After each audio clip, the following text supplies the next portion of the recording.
जय हिंद साथियों, अगर आप अपने एग्जाम एसएससी एमटीएस 2024 से पहले इस वीडियो को देख रहे हैं और चाहते हैं आप साथियों कि जीके में एक अच्छा प्रदर्शन आप करें, तो इस क्लास को यानी कि इस क्लास के 100 सवालों को एकदम घोल कर पी जाइएगा परीक्षा से पहले। मैं कह सकता हूं साथियों, यहां से इन 100 सवालों को अगर आप देख लेते हैं सरसरी निगाहों से, तो यहां से 10 सवाल आपके डायरेक्ट यानी कि डिक्टो आपको देखने को मिलेंगे अपने रियल एग्जाम में। तो बहुत तेजी वाली साथियों क्लास होगी, सुपर फास्ट तरीके से क्वेश्चंस को देखेंगे, महज 25 मिनट में साथियों ये 100 सवालों को पूरा करने की कोशिश करेंगे। तो पहला सवाल आपकी स्क्रीन पर है कि राष्ट्रीय बालिका दिवस कब मनाया जाता है। अगर सवाल आपके सामने आ जाए तो 24 जनवरी आपको लगा देना है। उसके बाद देखिए, भारत में विश्व की सांस्कृतिक राजधानी कौन सी, यानी कि किसे विश्व की, क्या भारत में विश्व की सांस्कृतिक राजधानी कहा जाता है? तो मैं कहूंगा साथियों कोलकाता को कहा जाता है विश्व की सांस्कृतिक राजधानी। उसके बाद देखिए अगला सवाल है कि बांदीपुर राष्ट्रीय उद्यान साथियों ये कहां पर स्थित है? तो ये कर्नाटक में स्थित है। कहां पर स्थित है? कर्नाटक में स्थित है। उसके बाद देखिए नेक्स्ट नंबर का सवाल है कि लावड़ी किस राज्य का लोक संगीत है? मुझे बताइए फटाफट साथियों, आपका राइट आंसर किस ऑप्शन के साथ जाएगा बताइए।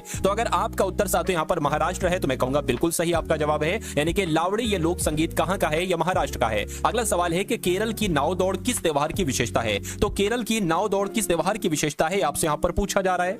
तो आप लोग ध्यान रखेंगे साथियों, ओणम की विशेषता है। कहां की विशेषता है? ओणम की विशेषता है। आंसर आपका सी के साथ जाएगा। उसके बाद देखिए भारत के राष्ट्रीय गीत के रचयिता कौन है? तो अगर आपका जवाब यहां पर बंकिम चंद्र चटर्जी है तो मैं कहूंगा आपका जवाब बिल्कुल सही हो जाएगा। नेक्स्ट नंबर का सवाल है कि भारतीय कृषि अनुसंधान संस्थान ये कहां पर है? लखनऊ में, नई दिल्ली में, बेंगलुरु में, सूरत में। साथियों अगर अभी तक आपने इस वीडियो को लाइक नहीं किया है तो मैं आपसे रिक्वेस्ट करूंगा कि वीडियो को लाइक कर दीजिए, और अगर आप चैनल पर नए हैं और आपने अभी तक इस चैनल को सब्सक्राइब नहीं किया है और आप चाहते हैं कि एसएससी एमटीएस के एग्जाम में बहुत शानदार तरीके से आप अपना सिलेक्शन ले, एक सिलेक्शन निश्चित करें, तो आप इस चैनल को साथियों सब्सक्राइब कर लीजिए। क्योंकि ना देखिए यहां पर अगर साथियों बात करते हैं हम लोग के भारत की, अगर बात करें भारतीय कृषि अनुसंधान संस्थान कहां पर स्थित है? तो नई दिल्ली में स्थित है, जिनका आंसर यहां पर बी तो बिल्कुल करेक्ट है। अगला सवाल है अंतरराष्ट्रीय योग दिवस साथियों कब मनाया जाता है? तो 21 जून को अंतरराष्ट्रीय योग दिवस मनाया जाता है। उसके बाद देखिए भारत में प्रत्येक वर्ष संविधान दिवस किस दिन मनाया जाता है? जब हम बात करते हैं संविधान दिवस की तो 26 नवंबर आप लोग ध्यान रखता है। उसके बाद देखिए अगला सवाल है कि सबसे पुराना वेद कौन सा है? मुझे बताइए। तो अगर आपका जवाब ऋग्वेद है तो मैं कहूंगा ऋग्वेद ही सबसे पुराना वेद कहलाया जाता है। अगला सवाल है कि धनुर्वेद यजुर्वेद का उपवेद है, यानी कि जो धनुर्वेद है ना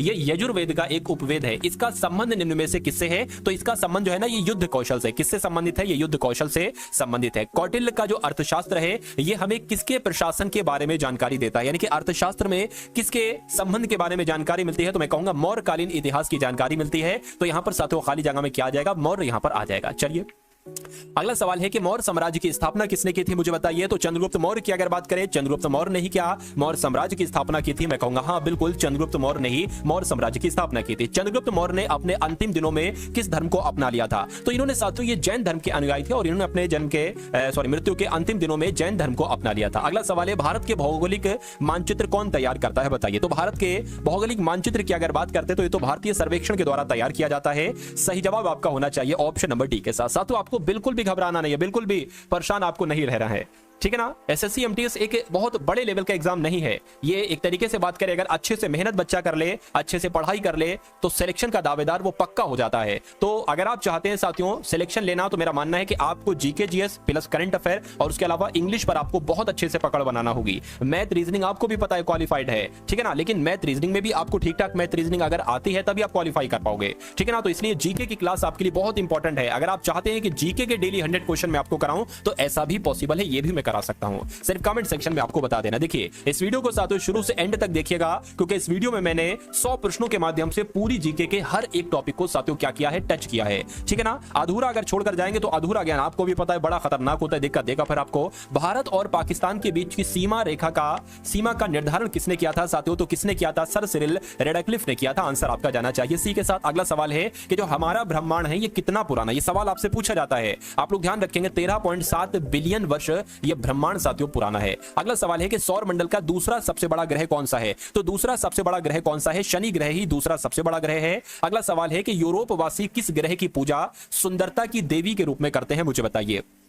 तो अगर बात करते हैं शुक्र की तो आप लोग ध्यान रखेंगे यूरोप वासी शुक्र ग्रह की पूजा सुंदरता की देवी के रूप में करते हैं। अगला सवाल है कि साउथ पोल पर पहुंचने वाला प्रथम व्यक्ति कौन था? तो साउथ पोल पर पहुंचने वाले प्रथम व्यक्ति का नाम क्या था? रोआल्ड एमुंडसेन इनका नाम था। आप लोग ध्यान रखेंगे, इंपॉर्टेंट क्वेश्चन है, आपके एग्जाम में आपको देखने को मिलेगा। मंगल ग्रह की परिक्रमा कक्षा में, परिक्रमा कक्षा में जाने वाले प्रथम एशियाई देश का नाम मुझे बताइए। तो यहां पर तो अपना भारत साथियों पहले स्थान पर आ जाएगा, सबसे पहले नंबर पर यह, यानी कि मंगल की परिक्रमा कक्षा में जाने वाला जो पहला एशिया का देश है वो अपना भारत ही है। ब्राजील में बड़े कॉफी बागानों को क्या कहा जाता है? तो क्या कहा जाता है साथियों? फेजेंट्स कहा जाता है। क्या कहा जाता है? फेजेंट्स कहा जाता है ब्राजील के बड़े कॉफी के बागानों को। अगला सवाल है कि एक बागानी फसल है, यानी कि क्या चावल एक बागानी फसल है, गेहूं एक बागानी फसल है, चाय या मूंगफली? तो मैं कहूंगा चाय जो है ना ये एक बागानी फसल है। आंसर जिनका भी ऑप्शन नंबर सी तो मैं कहूंगा बिल्कुल करेक्ट है। अगला सवाल है कि विश्व में सबसे अधिक केसर का उत्पादन करने वाला देश का कौन सा देश है, यानी कि कौन सा देश है मुझे बताइए। तो अगर बात करते हैं साथियों जो पूरे विश्व में केसर का सबसे ज्यादा